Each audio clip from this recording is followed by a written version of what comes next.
And you're recording. And here we are eating together again. It's our community lunch. And once again, we have Aaron Collegeman with us, CTO for, is it officially Orchestrate XR now? More or less, yeah. I mean, it's social media official, I suppose. There's lots of little inconsistencies yet that we need to fix, but Right on. Well, congratulations on that yeah. Thanks. evolution. So Orchestrate XR.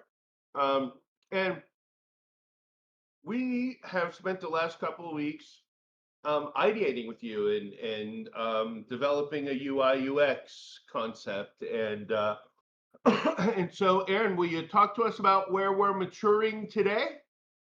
Yeah, sure. Thanks for the intro, JJ. So, yeah, for a couple of weeks now, we've been talking about an app that we're still sort of calling Tribes, and the gist at this point is that it's uh, it's a live action role playing game. We want people to get out and touch grass and connect in public to play uh, Dungeons and Dragons style role playing games.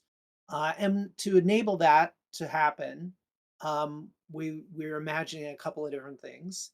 One of those things is an app that will allow these people to create connections, although with some caveats that we'll talk about today again as we look at our prototypes. And with the also the introduction of a jersey of some sort um, that these players will wear in public to advertise themselves as players in the game, even to the extent that those jerseys have QR codes on them that allow other players to discover the game and to um, create connections, right? And so uh, we've had those couple of conversations. The first one we had was an hour-long exploration of the idea itself and some of the experiences that we hope people will have, and some of the value that we hope the platform will create for them. The second conversation was a little bit of an extension of that uh, initial ideation and user experience exploration, and we started to draft some UI of the app. And in the week that followed, leading up to today, I spent some time learning more about Miro's prototyping features, and I came up with some nice high resolution um, app UI, or sorry, some prototype diagrams in Miro.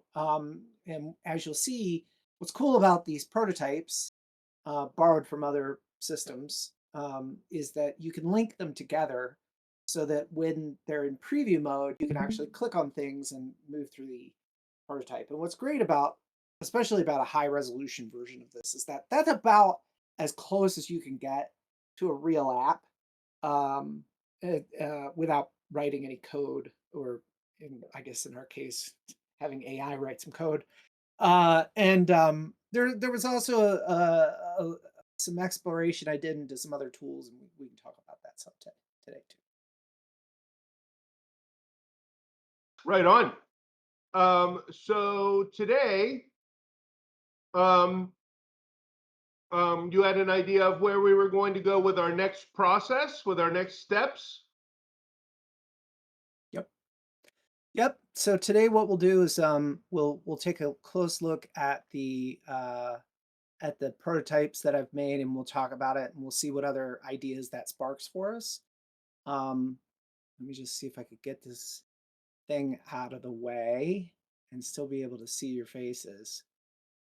It was so much easier last week. I don't know what I'm doing wrong. I'm not learning anything new about Discord. That's my main problem right now. Hang on a second. Oh, pop out. Well, I guess it's just not going to show me any other faces. Ah, I clicked the right button. Okay. So to Miro we go. And so you can see down here in Miro, I've got these series of screens. Again, this is using Miro's prototyping feature, which lives over here on my toolbar. And for anybody who's got Miro experience, before Miro added this prototyping feature, they had something called frames. And what frames do is it groups up elements that you put on the board. Basically, it allows you to create a slideshow, right? So anything that you draw a frame around ends up grouped together that way. And then when you go into presentation mode, you're sort of moving through those things. Well, each each one of these uh, each one of these prototype screens is basically a frame. And so when you go into presentation mode, what it does is it zooms right in on that screen, and you can either paginate through them just forward and backwards, or you could click on the thing, right? And you can see all the little lines that connect the elements together, right? So if I want the person who's experiencing the prototype to go from one button press to some screen, you just click on the element and you basically drag where you want that destination to be. And it's one element to one destination, right? If that makes any sense. Um, so what you got basically here then is a collection of screens that outline the amount of the user experience that we've talked about so far, right? Which is the connecting part and the intro part and all of that. So without further ado, I'll just go ahead and jump in here and I'll take us through what we've got, right? So the experience we've been talking about begins with discovering another player in the real world wearing a jersey with a QR code. And I'll explain here in a few minutes how I ultimately generated this image. But the idea is you would use the camera app on your phone to see and snap a QR code. This is very common. The pandemic really, I think, cemented this for everybody. QR codes are everywhere now. And I would say most people understand you see a QR code, you open your phone, you tap the QR code, and you go somewhere. So that's how I set the prototype up. So when I click on this prototype, the idea is what I'm going to see immediately is I'm going to see this person's character in the game, in Tribes, right? So if you've got any experience with the X app, formerly known as Twitter, you might see right away where some of this layout was borrowed from. Uh, rip off and duplicate, right? R&D.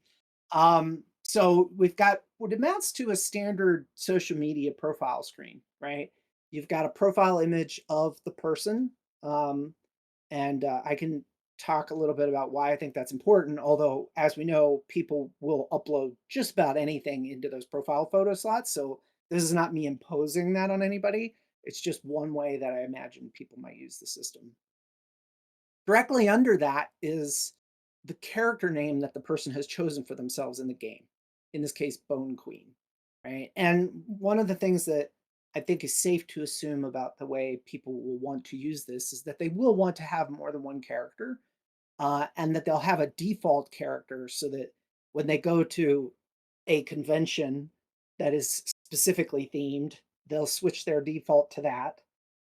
But they might be playing some other game that has a completely different theme and world. And when they're playing that game, they're that character. So in this instance, wherever this person ran into Jenny Stevenson, she happened to be playing as Bone Queen. And so that's what comes up.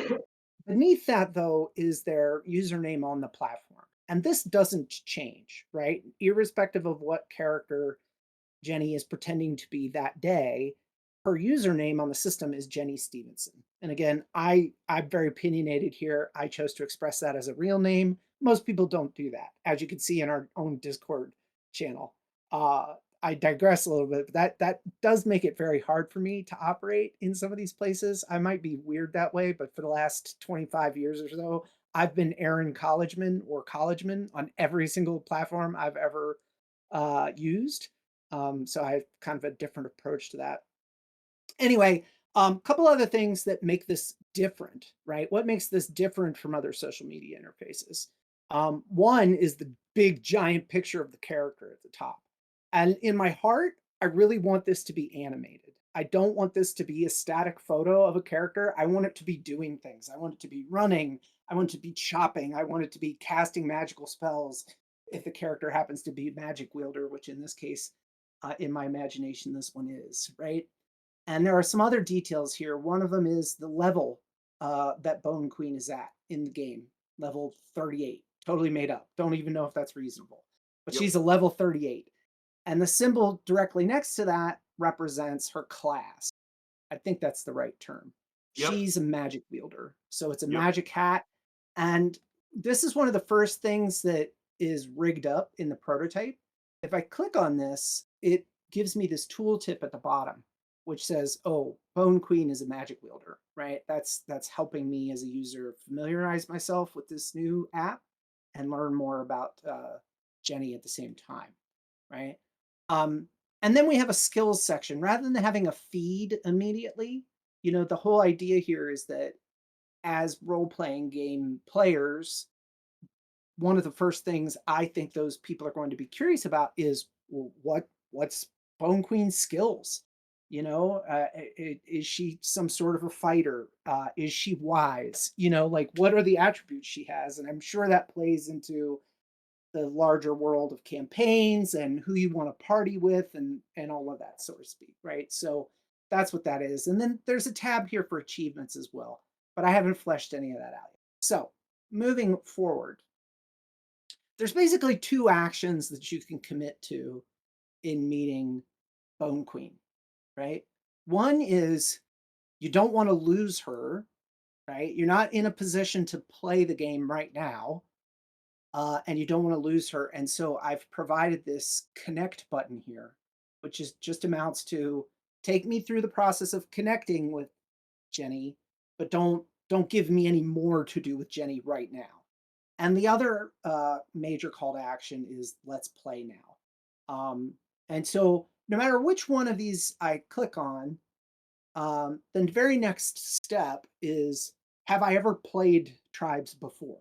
Right? Because I have to connect to this app in some normal way. And so if they've already done this once, they would just go straight through into the connecting step. They wouldn't do this every single time, but for illustration purposes, we leave it here. So it's big and bold. It's the brand, it's the name of the app, it's a little bit about what it does, and it's a login or register. Super standard methods of logging and registering here, social media driven. That helps to tamp down the anonymity a little bit, which I don't think serves this ecosystem that we're talking about trying to give birth to. I think highlighting the idea that Discord plays a prominent role, both in the operation of this thing as well as in the lives of the people who are likely to be users of it.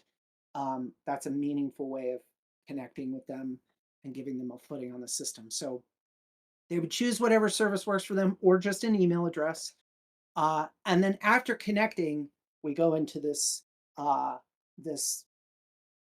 physical in-person connecting thing, which is what really makes this different from all the other social media apps, because you cannot create a connection on this platform unless you are in person the day that you're making this connection, right? And we may find that this is prohibitive. Hmm. We may find that people hate this idea, but that's why we create these things, right? They're experiments in the digital space. We have to satisfy our curiosity. Okay, but the idea is you're going to basically bump devices in order to create this digital connection in the physical world. Again, you've got some help. What is this? Touching devices, NFC is required to create connections between players. A little bit of guidance there. And so you do the touch, it clearly identifies to both players, right? Jenny is seeing a version of this screen. I'm seeing a version of this screen with the pictures flipped, obviously. And the final confirmation is, do you want to connect with this person? Yes or no. You hit connect. Now you're forming a connection. And then this is the last qualifier. And this qualifier is another experiment in this space, which is, what is the connection that you have? Is this person a friend or are they a foe? I like the binary nature of this, right? I don't think there should be a third option. I don't think there should be a way to skip this. I think answering this question is a big driver for that first story that they're going to have together as they play, right? Yep. Uh-huh. And so I'm going to pick one of those options, and then after picking that option, I'm going to be dropped into the story mode. And that's where my exploration, high res exploration has ended, right? I just started playing with a design for the home screen this morning. I'm starting to try to think about the information architecture of this. And let me pull this up real quick and then I'll pause because I know I've given you guys a lot to think about here. I think I could do this relatively quickly. Stupid. Oh, okay. Don't use my phone. Come on. I assume you guys can see this iPhone 16 Pro connecting to iPhone Hmm. 16 Pro. Come on. Don't use your phone while doing this, but unlock it.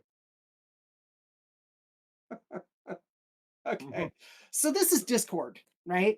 I don't know if you guys use Discord on your phone. I have it on my phone. I have it on my desktop. I have it on the Vision Pro. I have it everywhere that I go.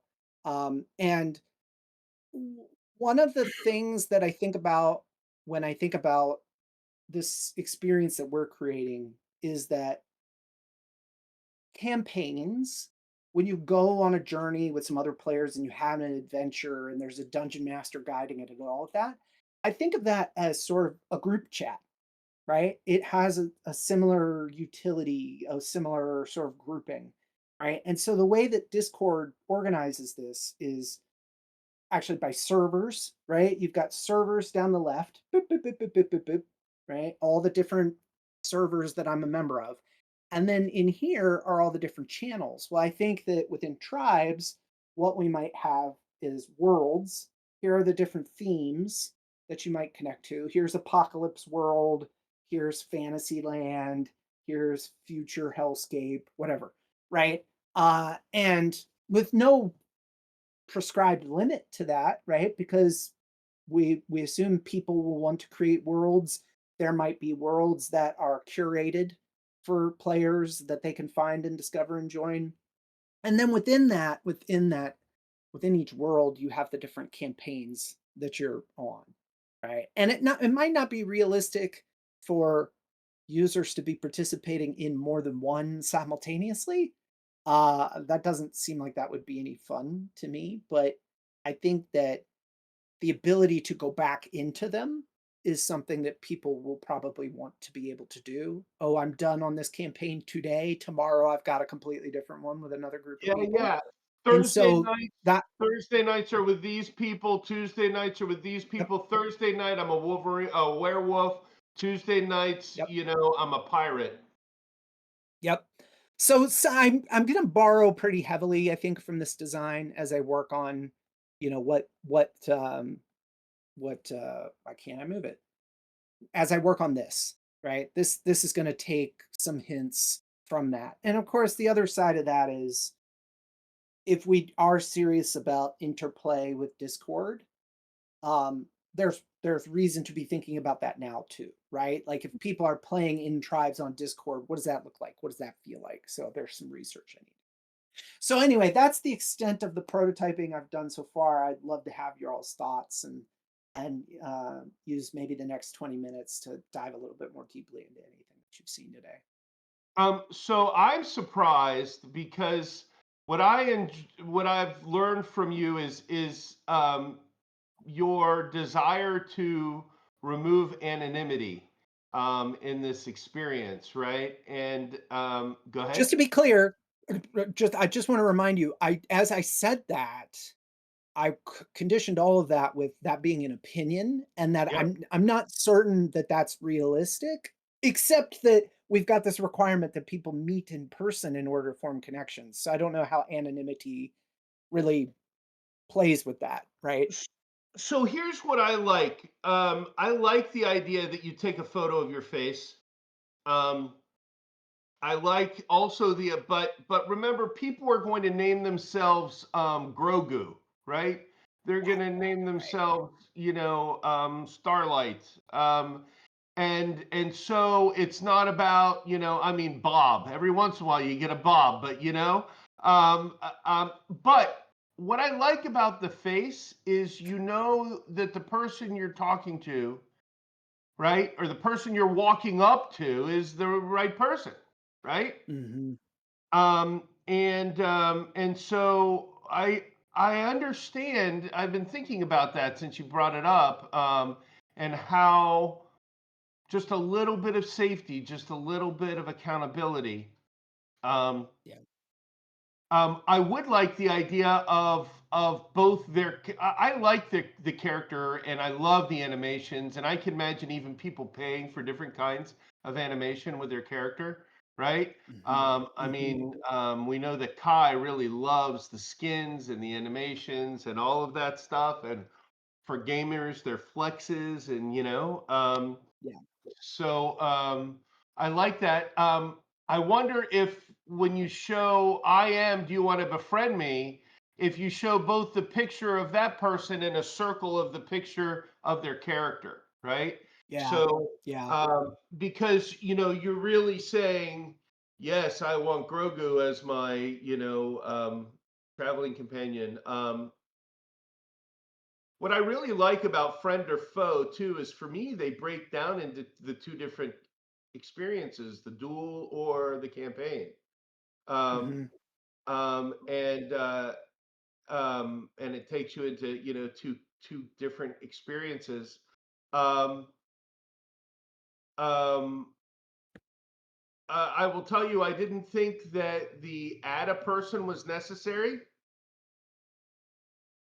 You're Um, talking about, this button here? Yeah, because I think let's play now adds the person, right? So you want to play or you don't want to play, and you can't add somebody if you don't engage them in the story. Um, Yeah.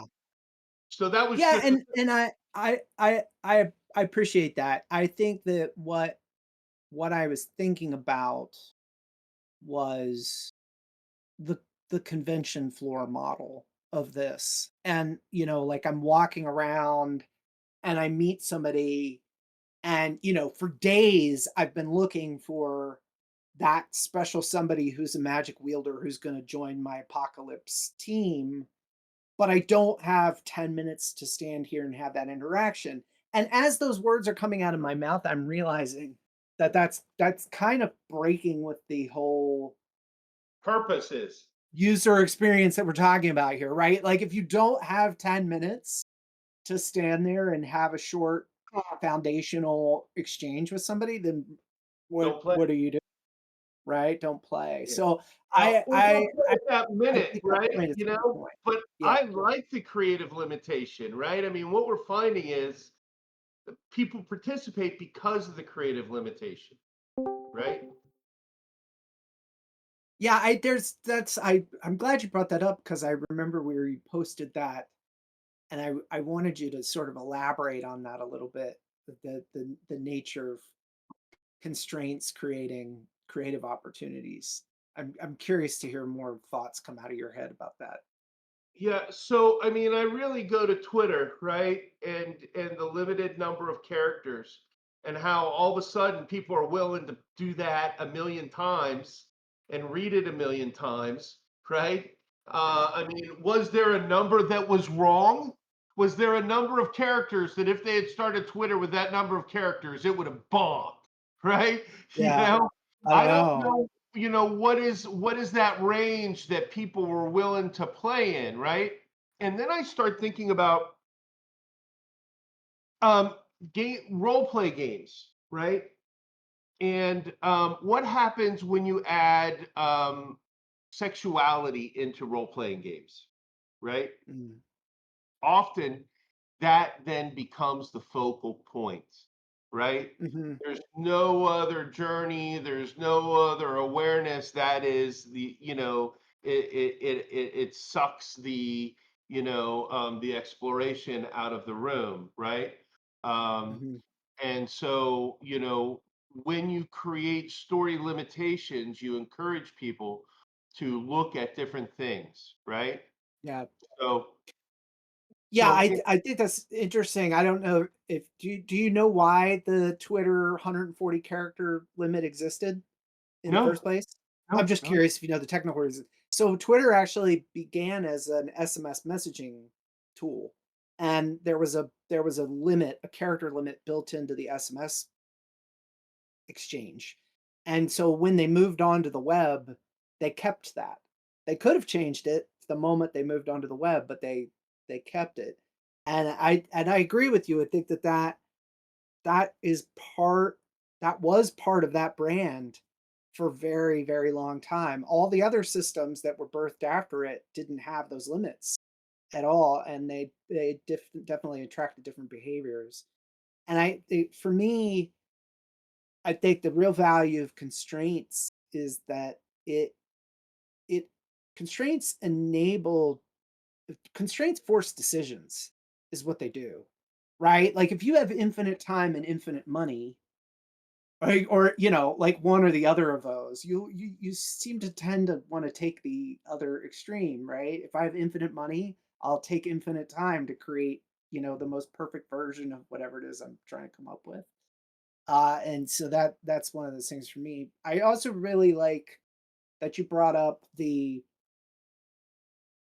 ways in which I'll use the word devolve, the ways in which conversations on the internet can devolve to conversations about sex or conversations about Nazis. I think there's there is an adage about that, about how every argument online taken to a certain extreme devolves into a conversation about Nazis. But like that's that there. I think that when we get into talking about what behavior is okay in this ecosystem and what kind isn't, that usually backs up into when can people ban other people? When can somebody get kicked out of a party? Do they have any recourse if they're kicked out? Can they appeal that? There's a whole branching discussion there, that'll be Yep. worth having at some point at a certain amount of scale. And real quick, because you sparked it for me, in my continued exploration of AI Dungeon, which is the tool that I brought up last time we talked, as an example of a platform that's already doing AI driven story, I did go into their Discord and start to explore, and sure enough, what I found, especially in their "Hey, check out this conversation that the AI had with me" message board, right? Which is full of like funny examples. A lot of them were sex.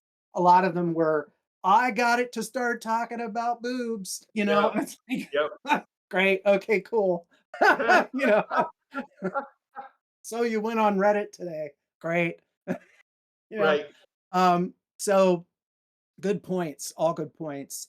Um, so I haven't heard from Tim.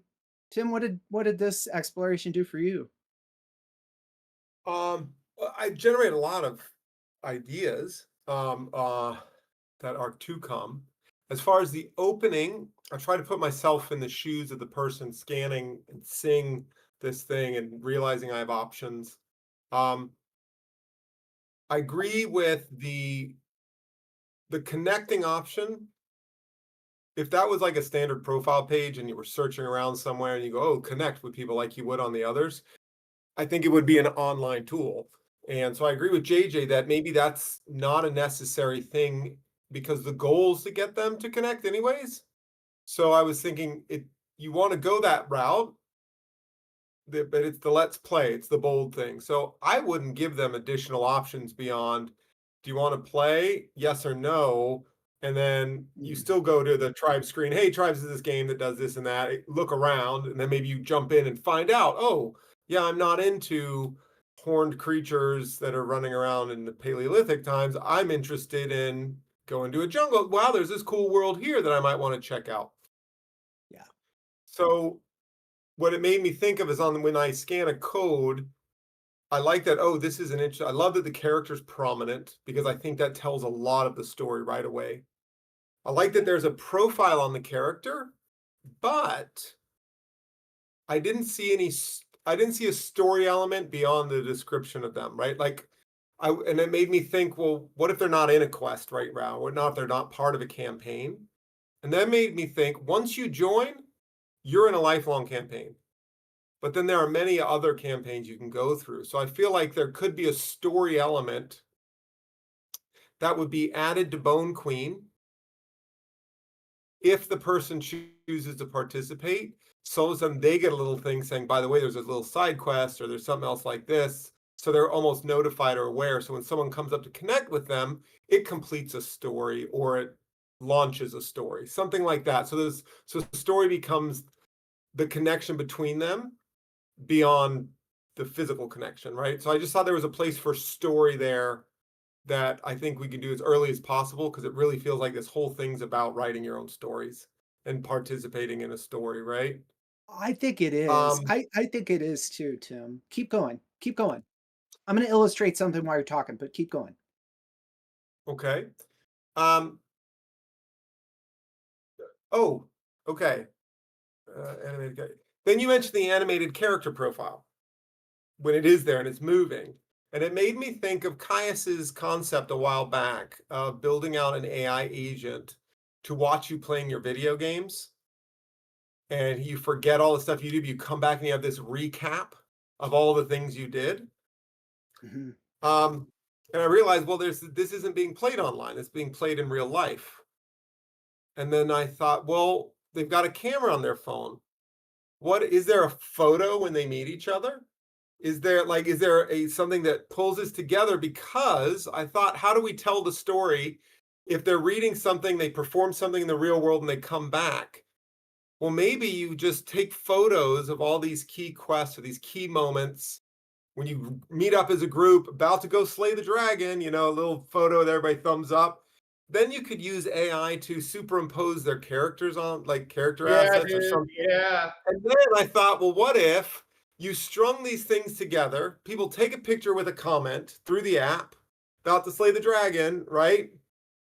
AI takes that. You have that real photo, but if you flip it around, it's a comic book styled image of those characters in the same poses, right? And about to go with Mhm. the headline, off to slay the Yeah. dragon and this and that. So you could thumb through your story as a comic book with all the characters, but if you flip it around, you see the real photos you took.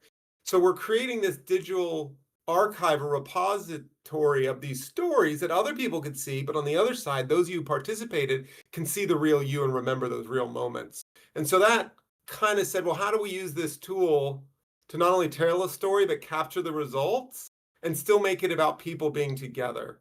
And so that happened. Um, So what I love about what you're talking about, Tim, is every one of those story moments causes somebody to care, right? That's ultimately the outcome. If somebody enjoyed themselves, then they care. They care about their character. They care about the person they met. They care about the person's character, right? And so each one of these is an empathic moment. Um, and so you're building community, right? And so I really love what you're talking about. Earlier, Aaron, you were talking about the idea of somebody being able to create a world, right? So it made me think of Canva's AI character builder, right? Where you can put in a name, you can put in some characteristics, right? You put in some limitations. And the ability for somebody to, you know, uh, say pirate world or whatever, and describe the world, and be able to create a small campaign or whatever.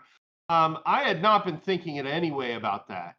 Um, I was thinking we were on a singular world, um, and um, and maybe America is superimposed over America, you know, and there's really a map, or there's a small map in every mall is the bazaar, right? Um, and so they're all that bizarre. But I was thinking about a singular story or a singular world, right? Because we talked about the thing that we need the world story, right? The character story and the interpersonal story, right? So I was thinking what's simplest is to have a world story and not to have 50 of them. Um, because then the world story gets rich, right? Everybody starts knowing that the South is revolting or at war, and right, don't go to the, and so there begins to become story elements that have impact upon the momentary story elements, and they grow. You're on mute, brother. So I like where you're going with that. Let me just play maybe devil's advocate for a second, right? Because I think that in my mind, which again is not super tuned into this because I don't really play these games, right? But in my mind, worlds are defined by things like what you're saying, like there's a history, right? And it's growing by way of the campaigns that are happening within it. Yep, there are agendas and Also, yeah, it's also informed by things like classes of character and technology and which is none of that is to say that you couldn't imagine a world that is both steampunk and D&D traditional fantasy land with dragons, but I think you would end up with something that maybe might have too much dissonance in it for people to create coherent story, you know? Like, I even so, like, if you just map this on to things like Ready Player One, you know, Ready Player One had the different worlds that you could go to, and each one had a very specific kind of game mechanic that you could play. I think Dungeons and Dragons has worlds within it, but then I think about the Star Wars D&D style game and the one that I played a couple times as a kid called Shadowrun, which had all similar mechanics but was very, very different. So that I guess that's what's informing me there is that I don't maybe somewhere in between one world and infinite worlds imagined bespoke by the users, there is some fixed number of them. And maybe at the beginning, what we could do is attach those worlds to the different character kits that exist in Cinti Studios, right? Just to pick a constraint, because they do have, when you look at that, just so that we're not having to use our imagination for everything here, right? You've got your zombie thing, which is probably cross platform, but then you've got elven warriors, and you've got sci fi soldiers, and you've got pirate captains, right? And you've got goblin fighters. And so you could start to imagine like there's a pirate world where everybody is pirate characters, but then sometimes the zombies show up, right? Or you got the fantasy world that is full of dragons and rangers and wizards and everything, but sometimes the zombies show up. You know, like it's that kind of thing for me. And I don't I just I see Tim's got his hand up. Why don't we throw it to him or so yeah, we'll throw it to Tim, but just story wise, that creates conflict, right? Unless you're building a world that is a mishmash, right? Which you yeah, can, but then you're not going to invest in the characters in the same way. Also, the world's going to be absurd. It's going to be a little bit more fun and funny, which is something that can happen, right? yeah, Um, right. but either way, I think we should decide on one world to begin with and look towards. I love the idea of the expansion of it, but if we're going to get one world story to work, I think that would be a major success. Thanks for giving me a Okay. second, Tim. Yeah, for No, sure. I was just gonna reflect what you both said, and I agree. When I think from a development standpoint of complexity, one world's great, and then we can be there. Um, but I always thought of it too as, well, maybe I don't want to get into a wizard world, but it would be cool if they had something else, right? And so when I think of Yeah. expansion, having options to find my tribe. Again, the word's tribes, and it's not one tribe, it's tribes. And so to find my people, but I also go back to this idea of a multiverse where yeah, it starts out with kind of a D&D framework and maybe some diversity in characters. But then as it grows and you have other worlds, they can have their own storylines and relevance within their character and their actions and their storylines and their players. To your point, JJ, so they care more about themselves and the people they're engaged with because it's more relevant. But why couldn't the pirate world all of a sudden come to shore on a different time period and a different environment where Weldon warriors are sitting around fighting each other, and all of a sudden pirates show up? Why can't these worlds collide like they would in a multiverse? Because your point of having impacts on each other based on what different groups are doing, I think is really cool. But I would agree. Start with one world, figure out the system, figure it going. But I would definitely encourage branching out into others. So it's not like Roblox just vomited everywhere and everyone's a different character and a different thing and their own individual. They're worried more about making themselves unique instead of tribalizing themselves and becoming part of a unique group. I also think the worlds could all work on one foundational thing where if you come in and choose a character that maybe doesn't fit this storyline, your storyline can branch off and go find others in your tribe. Maybe the whole point is to find your tribe, find other people who think like you, who are interested in the same topics as you. So you get brought in by one group, but then you can go find another one. And then that storyline for that group can grow, even if you're in the same kind of flat world where they bump into each other. I Yeah. don't know if that was too much, but I see an interplay in different things. Go ahead, Warren. Oh, Tim, your comment struck me with a kind of flash dance here. Just quick. Then I have a kind of serious question to ask of all this. You should look into Port Royal, Jamaica in the 1780s, 1790s, because it's where all the pirates of the Caribbean put in to resupply ships and take a break and sit around and drink and carouse and rabble-rouse. It was an amazing place in the 1780s, 1790s. Then at some point in the 1790s, maybe 1793, an earthquake happened and the whole city was inundated and destroyed by water. So it really is that came to mind as you were talking about pirates and pirates coming ashore.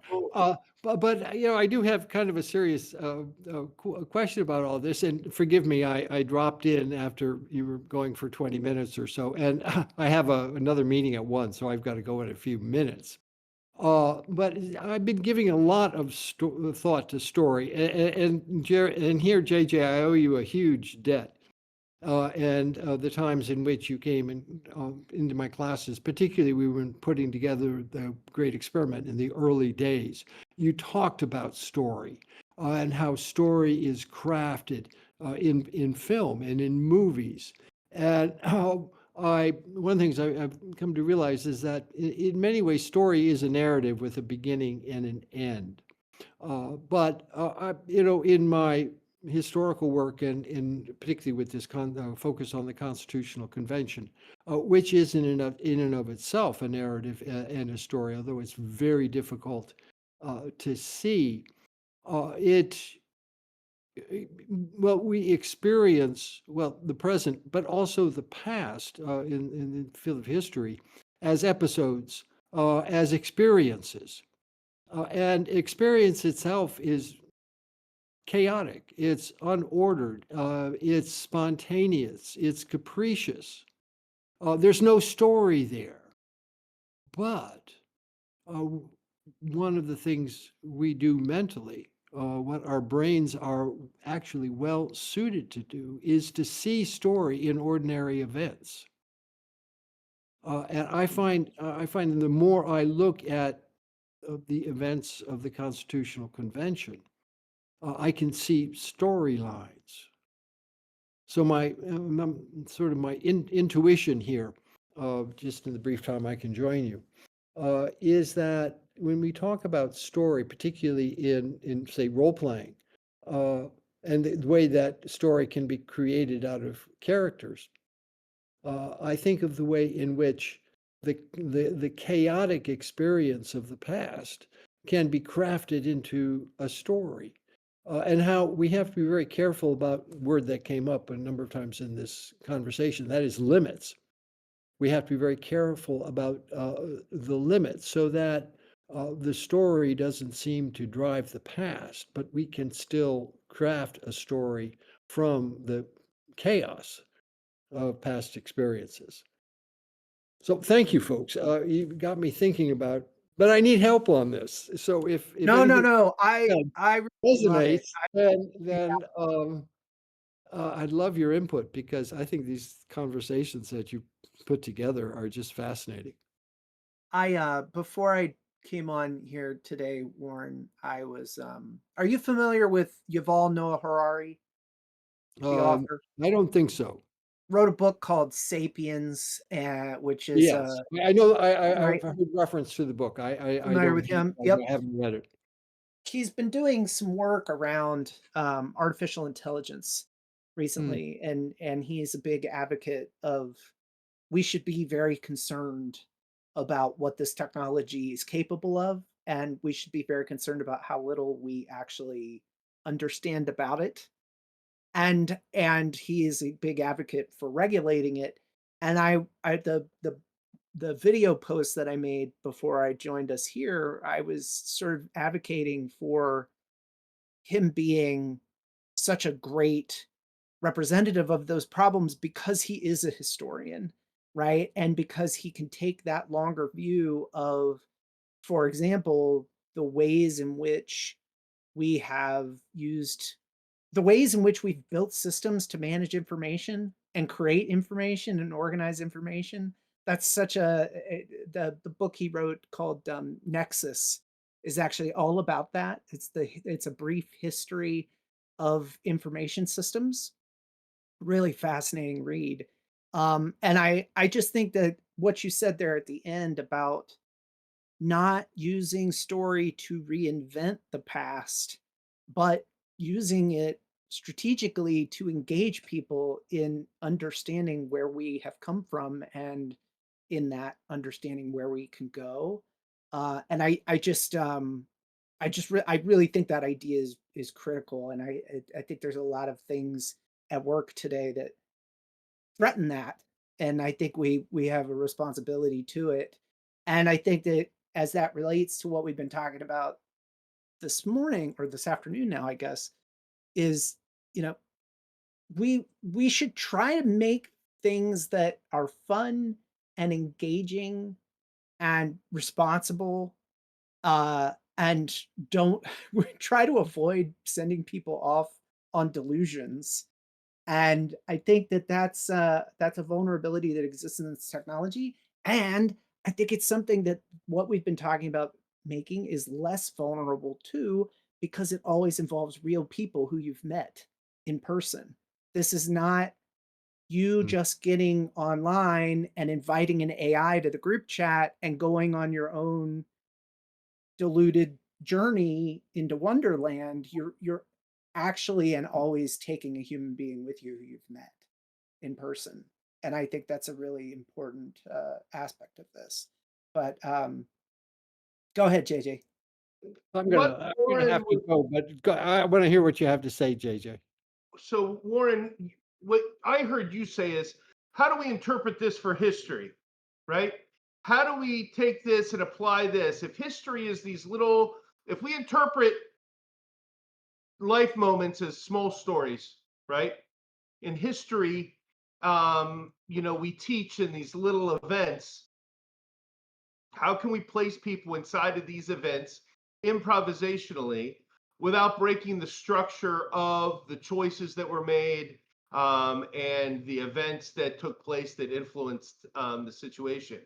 And it makes me think of, let's say we had a class of 18 people and we take this exact app, but instead of starting out anonymously, you have 18 characters, and they once they're assigned, they're gone, right? So everybody chooses a character, and the in between moments are educational moments about that character. And so when they meet, when they meet another historical character, we have a series of historical events that happen between them. One pops up that creates a decision, right? For me, the learning moment is how difficult it was to accomplish that event, even when everything was put together, right? Like the idea that there were challenges in these moments. I mean, part of it would be having an AI that would take a live conversation answer, so that the person actually we had to hear their thought processes in the response from, you know, this guy to this guy, Pinkney to Madison. Um, anyway, that was my thought directly related to trying to take the role play and the structure of what we're talking about and potentially apply it to immersive history. Yeah, that's a huge challenge and a fascinating one, and it's something I'm thinking a lot about. So I'm picking up some fascinating tidbits of insight through these conversations. But I do have to go. I have a meeting at 1. Thank you for joining us, So Warren. I'm sorry, my presence here was brief. Our teaching semester has started, and I have a class that ends on Thursday at 12:15. So I will exert every effort to be here, but I will be consistently late. Always So welcome, brother. you can dock my uh, whatever. Yeah, the exorbitant Okay, pay that please, Yeah, comes. right. please come and go as you please, Warren. Okay. Please. Well, sorry, I have to go now. I really miss this Okay. where this Adios. all. Well, so we've got 8 more minutes left. That was fascinating. I want to lock in some constraints so that we can keep going here. Yep. I think that first of all, because what we've been talking about for the last 15 minutes is the concept of worlds, and we're talking about sort of an information architecture for this thing. I do think there is some wisdom in limiting the number of worlds that exist in the system. I don't think one is the right number, except that I think one might be the right number to start with, right? Yes. And Yes. and to give that substance and to take a little bit some of the other things that we've talked about in this hour about story and putting some guardrails on story. There's different versions of that. Warren's were some of the most specific, right? But by taking control over the world story and putting the substance and the guardrails in that, and then letting the AI build campaign stories within that, I think we will both be making the thing more interesting and Yep. also probably keeping it safer, right, in ways that are important to us. And if we design the mechanism that way, then two things can happen, right? One, we can add more worlds anytime we want to, but we control that as the platform designers, right? So when we decide it's time to have dystopia world, we will put energy and effort into crafting dystopia world and then give birth to it and everybody can find it. But there is this also interesting now educational use case where somebody like Warren, or maybe Warren himself, who wants to invest in creating constitutional Congress world can do Yeah. that. Can Yeah. can help build those backstories and build the characters that are within it. And Right. then our players get to do whatever they want in that world, but they encounter those real life characters like Benjamin Franklin, right? That can influence their story. And that really does bring it all to life, right? In incredibly complex and interesting ways. So I really like where we're landing on this mechanism, and I hope that makes sense to you guys the way it makes sense to me. It But we really got to does. start with one, right? We got to pick one to start. And it starts to truly lay some foundation for story engine thought, right? We get to truly explore, how does a story engine work? How does it react? What does it need? What doesn't it need? What's too much information? And and it's what's enough fidelity, right? I mean, I look at young people with Minecraft today. Young people, shoot, young people in comparison to me, right? 30 somethings now. who love Minecraft, right? Um, and yet it's so pixelated. I didn't get it, right? But here we are, 15 years later, and it still has major impact. Aaron, thank you. Tim, 1 second. Before we go, Aaron, I wanted to know, do we want to continue this? I think that we're starting to get to a level of complexity here where we could go deeper or we can keep going forward, right? If we were to continue to go deeper, we would keep fleshing these out, and we would have some more conversations about more user experience. That's one option we could do. The other option would be to keep moving forward, and our next conversation would be a deeper dive into information architecture, right? And story mechanics and some of these things that we've talked about superficially, but we probably need to get a little deeper on in order to really make a prototype of them. So My, I'd give it to you. Which one of those you my think vote would would be you want to to do? move forward, because I think deep is you can spend a forever in deep, right? Um, Sure.